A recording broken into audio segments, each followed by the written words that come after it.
Dios les bendiga en esta mañana, mediodía, tarde, de la Iglesia Luz de Amor. Este domingo 10 de enero, comienza el año. Vamos a seguir con lo que estamos nosotros llevando, que es el libro de Reyes. Vamos con Primera de Reyes y nos toca el capítulo 6. En el capítulo 5, pues lo principal que vemos es que como Salomón hace con el rey de un rey gentil, con Irán, hace una alianza para construir el templo. Y vamos a ver que en el capítulo 6 hasta 7 viene cómo edifica el templo de Dios y sus propios palacios. ¿Verdad? Los capítulos 6 al 8, perdón, vamos a ver eso, cómo es la construcción del templo. Es impresionante, la verdad.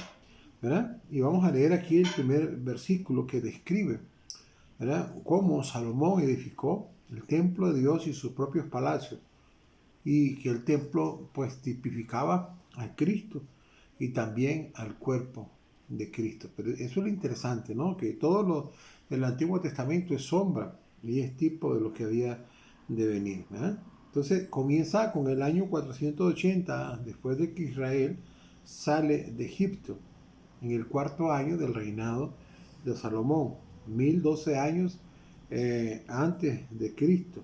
Vamos a ver, leamos aquí el capítulo 4, verso 1. En el año 480, después de que los hijos de Israel salieron de Egipto, el cuarto año del principio del reino de Salomón sobre Israel, en el mes de Saque, en el mes segundo, comenzó él en el mes de Sipke, en el mes segundo comenzó él a edificar la casa a Jehová. La casa que el rey Salomón edificó a Jehová tenía 70 codos de largo y 20 de ancho y 30 codos de alto. Y ahí va describiendo el pórtico, etcétera, etcétera, pero aquí en el desarrollo de la lección lo vamos a ir analizando. ¿Cuán paciente es Dios? ¿Cuán paciente es nuestro Dios? Él sacó al pueblo de Israel de Egipto con la intención de edificar su reino, su casa, su templo, pero sus elegidos, o sea, no cooperaron con él. Por consiguiente, él no pudo llevar a cabo su deseo, sino hasta la época de David. Por eso Dios estaba muy complacido con David, pues era un hombre conforme a su corazón.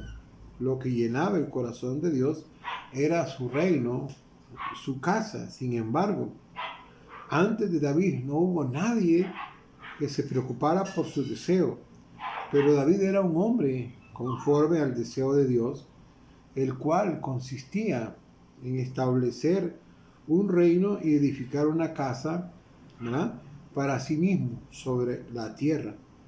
Él era el Emmanuel, el Dios con nosotros, pero él quería estar con nosotros siempre.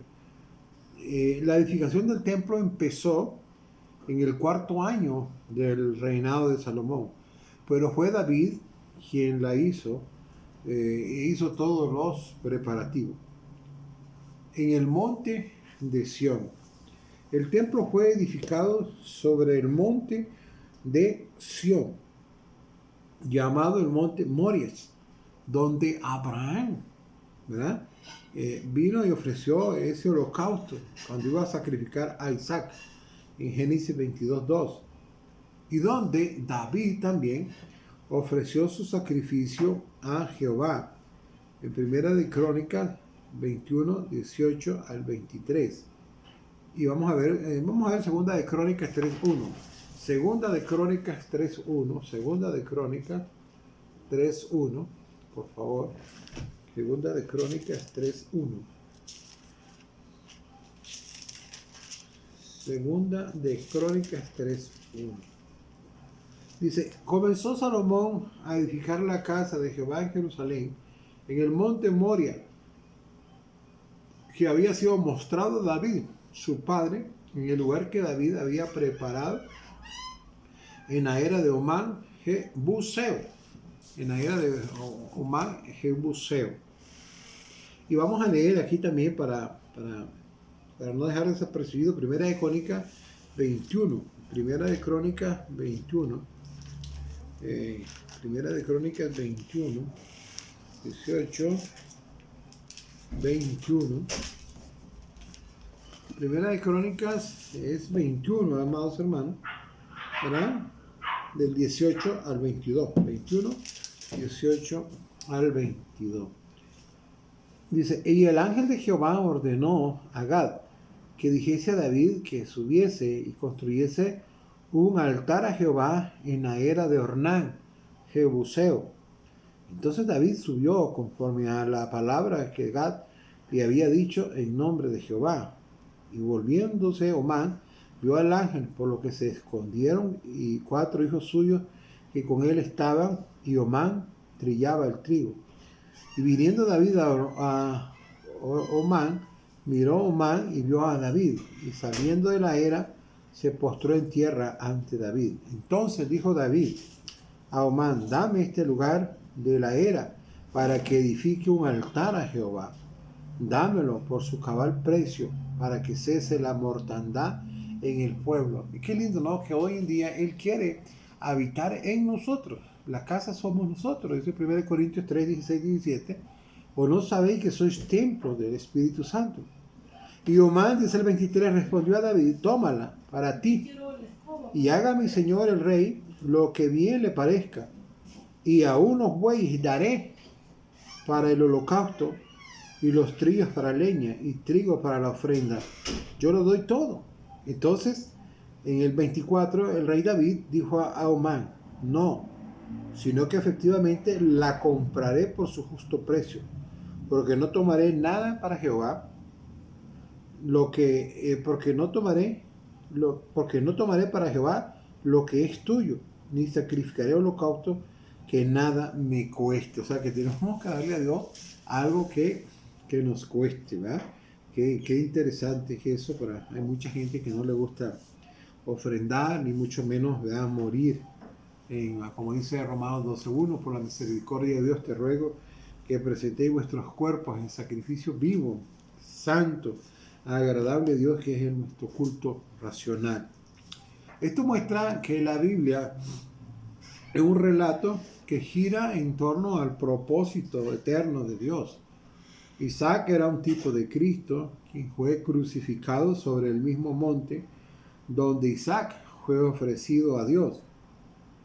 Y según la promesa que Jehová Dios hizo a David, ¿verdad? Esa fue una promesa que le hizo a David. Salomón edificó el templo según la promesa que Jehová hizo a David. Segunda de Samuel. Vamos a ver, voy a pedirles que vayan conmigo a segunda de Samuel 7, del 12 al 13. Segunda de Samuel 7. Segunda de Samuel 7, del 12 al 13. Y cuando tus días sean cumplidos, los de David, y duermas con tus padres, yo levantaré después de ti a uno de tu linaje, el cual procederá de tus entrañas, y afirmaré su reino. Él edificará casa a mi nombre, y yo afirmaré para siempre el trono de su reino, ¿no? Qué impresionante esta lectura de segunda de Samuel. Según el mandato de su padre, el rey David, Salomón construyó el templo según el mandato de su padre, el rey David.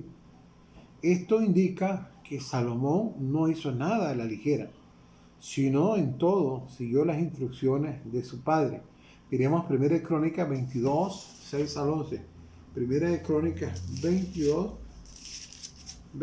6 al 11. 22, 6 al 11. Vamos a ver. Llamó entonces David a Salomón, su hijo, y le mandó que edificase casa a Jehová, Dios de Israel. Y dijo David a Salomón, hijo mío, en mi corazón tuve el edificar templo al nombre de Jehová mi Dios. Mas vino a mí palabra de Jehová diciendo, tú has derramado mucha sangre y has hecho grandes guerras, no edificarás casa a mi nombre, porque has derramado mucha sangre en la tierra delante de mí. He aquí te nacerá un hijo, el cual será varón de paz, porque yo le daré paz de todos. Era Salomón. Le daré paz de todos sus enemigos alrededor.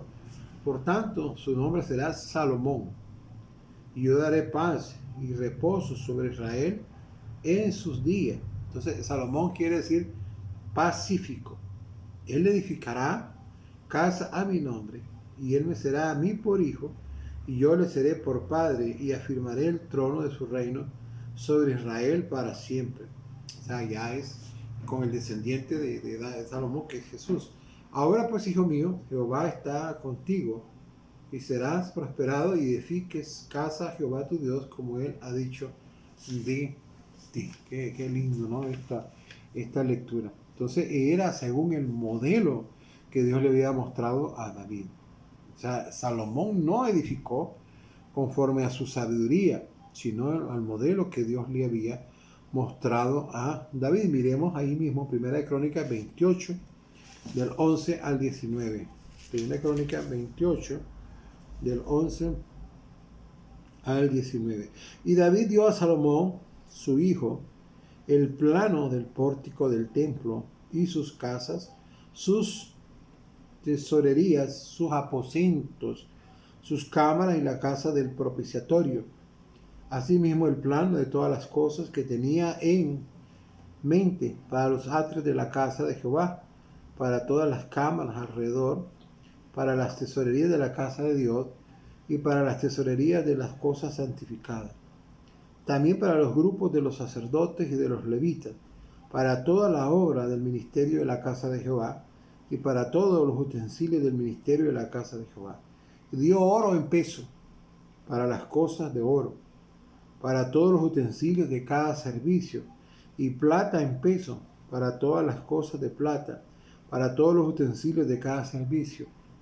Oro en peso para los candeleros de oro y para sus lámparas en peso, el oro para candelero y sus lámparas, y para los candeleros de plata, plata en peso para cada candelero y sus lámparas, conforme al servicio de cada candelero. Asimismo dio oro en peso para las mesas de la preposición, para cada mesa del mismo modo, plata para las mesas de plata. También oro puro para los garfios y para los lebrillos, para las copas y para las tazas de oro, para cada taza por peso, y para las tazas de plata por peso para cada taza. Además, oro puro en peso para el altar del incienso y para el carro de los querubines de oro, que con las alas extendidas cubrían el arca del pacto de Jehová. Todas estas cosas, dijo David, me fueron trazadas con la mano de Jehová, que me hizo entender todas las obras del diseño. Dijo además David a Salomón, su hijo, anímate y esfuérzate, y manos a la obra. No temas ni desmayes, porque Jehová Dios, tu Dios, estará contigo. Él no te dejará ni te desamparará hasta que acabes toda la obra para el servicio de la casa de Jehová. He aquí los grupos de los sacerdotes y de los levitas para todo el ministerio de la casa de Dios estarán contigo en toda su obra. Asimismo, todos los voluntarios e inteligentes para toda forma de servicio, y los príncipes y todo el pueblo para ejecutar todas sus órdenes. Qué lindo, ¿no? Que Dios fue el que dio todo a David y David a Salomón. Y debido a que David había derramado mucha sangre, pues no le fue concedido el privilegio, sino a Salomón. Y quiere decir pacífico es su nombre. Los materiales para la edificación del templo de Dios y todos sus muebles, y el significado que tiene según la tipología para ahora, para el Nuevo Testamento. Todos los materiales que se usaron para la edificación del templo de Dios y todo su mobiliario tienen un significado en tipología bíblica. El oro, por ejemplo, el oro representa la naturaleza divina, la divinidad. Primera de Reyes 6, 20, 22. Primera de Reyes 6, 20, 22. Vamos a ver, Primera de Reyes, que es el capítulo que estamos estudiando. 6, 20, 22. Dice así la palabra de Dios. El lugar santísimo estaba en la parte de adentro, el cual tenía 20 codos de largo, 20 de ancho y 20 de altura, y lo cubrió de oro purísimo. Asimismo cubrió de oro el altar de cedro. De manera que Salomón cubrió de oro puro la casa por dentro y cerró la entrada del santuario con cadenas de oro y lo cubrió de oro. Cubrió pues de oro toda la casa de arriba abajo y asimismo cubrió de oro todo el altar que estaba frente al lugar santísimo. ¿Ah? Qué precioso. Ahora, segundo, la madera.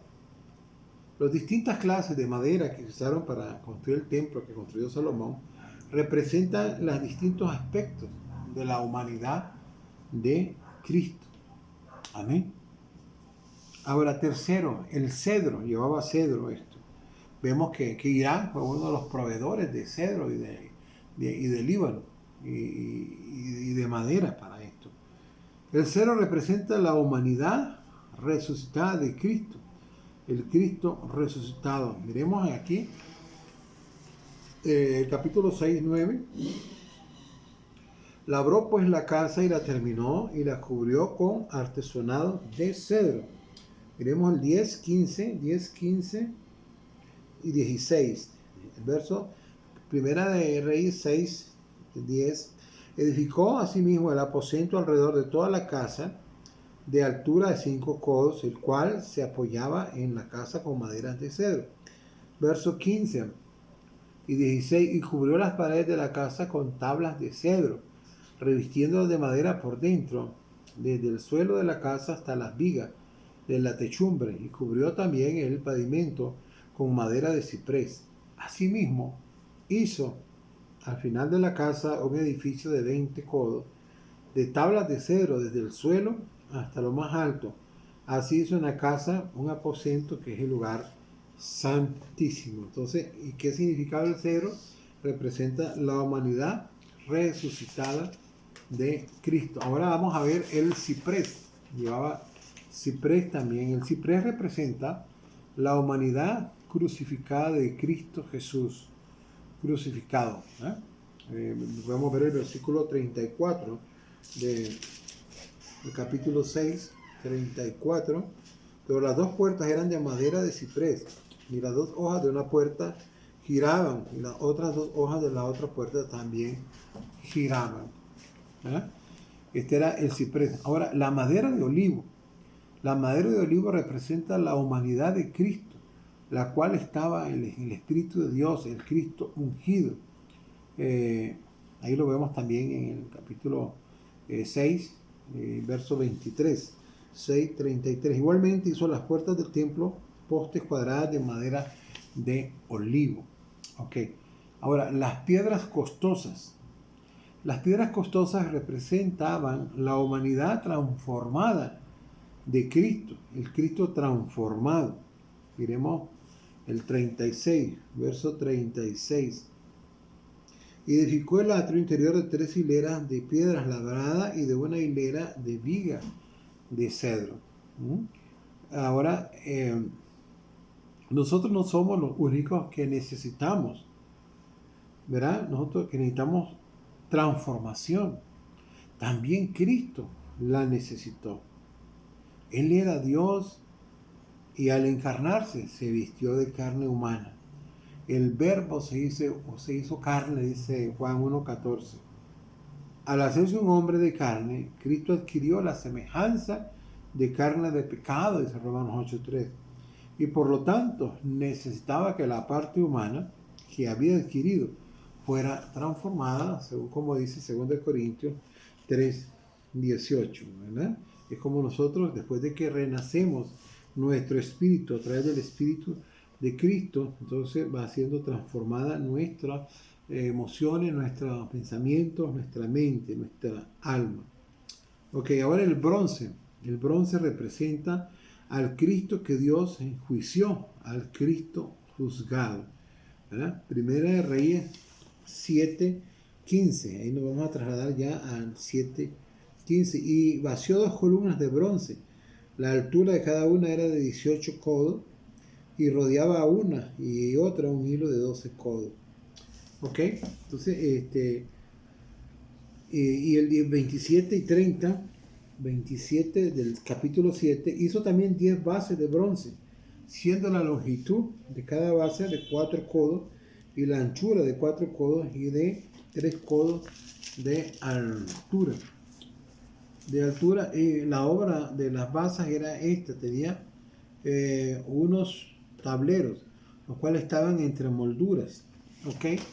Entonces, vemos que esto es lo que es la tipología del bronce y de las piedras preciosas.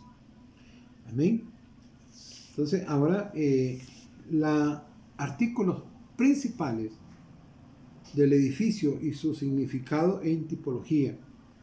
Los artículos principales usados, ¿verdad? En la edificación tienen también un significado en la tipología. Por ejemplo, el templo. El templo, como reemplazo del tabernáculo, era la morada de Dios en la tierra. Primera de Reyes 6, capítulo 6, que es el que estamos estudiando, 1 y 2. El verso 1 ya lo leímos, vamos a ver el 2. Capítulo 6, verso 2. 6, 2. La casa que el rey Salomón edificó a Jehová tenía 60 codos. Habla del tamaño, ¿verdad? Entonces, representa al Cristo encarnado como morada de Dios en la tierra. El templo representa primeramente por Cristo encarnado como morada de Dios en la tierra. Eso representaba, ¿verdad?, el templo. Era Cristo quien iba a venir a hacerse carne, ¿verdad? Y representa también la iglesia. Qué hermoso esto. Representa la iglesia. El templo representa la iglesia, la cual se compone de todos los creyentes, los miembros de Cristo, y es el agrandamiento de Cristo como morada de Dios en la tierra. 1 Corintios 3, 16 y 19. Vamos a ver 1 Corintios 3, 16 y 19. 1 Corintios 3, 16 y 19. 1 Corintios, busque por favor. 3, 16 y 19. 1 Corintios 3, 16. ¿No sabéis que sois templo de Dios y que el Espíritu de Dios mora en vosotros? El 19. Porque la sabiduría de este mundo es insensatez para con Dios, pues escrito está, Él prende a los sabios en su astucia de ellos. ¿Ven? Entonces, ahora vamos a ver el 6.19. 6.19. 6.19. ¿O ignoráis que vuestro cuerpo es templo del Espíritu Santo, el cual está en vosotros, el cual tenéis de Dios y no es nuestro? ¿Verdad? El templo de Dios, vuestro cuerpo es el templo de Dios. Y Efesios 2, 21, 22, que Él es la cabeza del templo.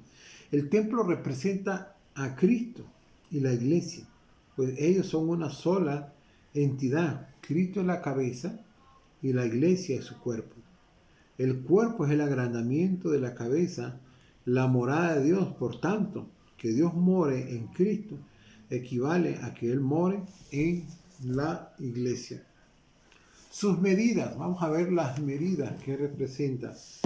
Las medidas del templo eran de 70 codos de largo, 20 codos de ancho y 30 codos de alto. Comparemos las medidas del tabernáculo, que son 30 codos de largo, 10 de ancho y 10 de alto. En Éxodo 26, 16 al 23 te puede ver que era la mitad, era más grande el templo, pero era la mitad más grande. Sus ventanas permitían el paso del aire y la luz. Las ventanas del templo servían para dar paso al aire y a la luz, que representa la comunión del Espíritu vivificante y trae el aire espiritual y la luz divina. Las celosías. Sus celosías servían para mantener las ventanas abiertas y excluir las cosas negativas. Esto representa la comunión del Espíritu vivificante, ¿verdad?, con cual mantiene abierta la comunicación divina y repele la invasión de todo lo negativo. El pórtico que estaba delante del templo, era el espacio donde se recibía al pueblo. representa la apertura, la aceptación y el recibimiento que el templo brinda a los que entran con el vestíbulo de un gran edificio, ¿verdad? El templo exterior, o sea, el lugar santo, el templo exterior o el lugar santo representa el alma de los creyentes, el templo que Dios santifica para sí. El santuario interior, el lugar santísimo, el santuario interior, el lugar santísimo representa el espíritu de los creyentes como templo de Dios, las tres dimensiones del cual son iguales, así como lo son en la Nueva Jerusalén, el lugar santísimo agrandado. Las cámaras laterales. Las cámaras laterales representan las inescrutables riquezas de Cristo, que son la extensión de la plenitud. Nosotros los creyentes somos el templo y también las cámaras laterales, la extensión de Cristo, su plenitud, de 3 pisos. Las cámaras laterales tenían 3 pisos, la cual representa la experiencia de estar en el Dios Truno y en la resurrección de Cristo. Su anchura, vamos a ver su anchura. La anchura del primer piso era de 5 codos, y el segundo de 6 codos, y el tercero de 7 codos. Esto significa que cuanto más elevado es la iglesia, como plenitud de Cristo, más capacidad tiene. Su puerta, la puerta de las cámaras laterales representa la comunicación, la comunión de la iglesia, la cual es la plenitud de Cristo. Las cámaras, las cuales estaban separadas, pero había una puerta que las comunicaba, ¿verdad? No hubiese ninguna puerta, eso habría aludido a una autonomía. Hay algunas iglesias locales que no tienen ninguna puerta, así, o si la tienen, las mantienen cerradas. De este modo corta la comunicación entre los miembros de la iglesia, ¿verdad? Entonces todo esto es muy importante, ¿verdad? Analizarlo bien. Cuanto más ancha es la puerta, más rica será la comunión. Por tanto, las iglesias locales, como cámaras de Cristo, deben estar con sus puertas muy abiertas. La escalera en forma de caracol. La escalera en forma de caracol indica que la manera de espiral, es decir, sin doblar esquinas, al igual que la calle de la Nueva Jerusalén, Apocalipsis 22:1. En la Nueva Jerusalén, desde el monte donde se encuentra el trono de Dios, fluye y desciende un río por la calle en forma de espiral para llegar a cada una de las 12 puertas. Sus 2 columnas de bronce. El atrio interior del templo indica separación mediante la separación que Dios efectúa, la cual nos separa del mundo común. En él están los altares de bronce y el mar de bronce. Ahora, edificado con 3 hileras de piedras labradas. El atrio interior fue edificado con 3 hileras de piedras labradas, lo cual representa al Cristo crucificado que está en resurrección. Edificando con una hilera de vigas de cedro. El atrio interior también fue edificado con una hilera de vigas de cedro, lo cual representa al Cristo resucitado que posee humanidad. Llega a ser la pared de separación. El atrio interior, edificado con piedras labradas y vigas de cedro, se convirtió en la pared de separación como línea que separaba la morada de Dios del mundo común. El mar de bronce, con los 10 labracos de bronce, significa que el Espíritu de Dios, quien convence, juzga y renueva basándose en la muerte de Cristo, lava de todo lo negativo a quienes participan de la morada terrenal de Dios. Primera de Reyes 7, 23 al 40. Salomón también edificó un altar de bronce. Primera de Reyes 9, 25, un altar de bronce. La mesa de oro para el pan de la presencia. La mesa de oro para el pan de la proposición representa al Cristo que pasó por el proceso de encarnación, crucifixión y resurrección. Ya vamos terminando, y ascensión, y que fue hecho el Espíritu vivificante para ser el alimento espiritual de los elegidos de Dios. Juan 6, 32, 63. Los candeleros de oro representan al Cristo que luego, al ser el Espíritu vivificante por medio de su resurrección, a fin de ser la luz divina de su pueblo, el altar de oro con su incienso. El altar de oro con su incienso representa al Cristo resucitado y ascendido, quien es el altar fragante que Dios acepta de sus redimidos. En la lista de Primera de Reyes 6 y 7 no se menciona que se construyera el arca del pacto, porque Salomón todavía conservaba el arca del pacto que había hecho Moisés. Qué impresionante. Me impresiona mucho ver cómo fue construido y cómo Dios dio estas indicaciones. Y la verdad es que es muy impresionante todo esto del capítulo 6, 7 y 8. Vamos a terminar en una segunda parte de este video con los capítulos 7 y 8. Y damos gracias a Dios por la vida, por este servicio del domingo 10 de enero, y que Dios bendiga a todos, al misionero Daniel G, a todos los misioneros, a todos los hermanos de la iglesia Luz de Amor. Un saludo muy efusivo. Damos gracias por sus oraciones, y que Dios los bendiga a todos, y esperen siempre en este canal de la iglesia Luz de Amor una bendición para su vida.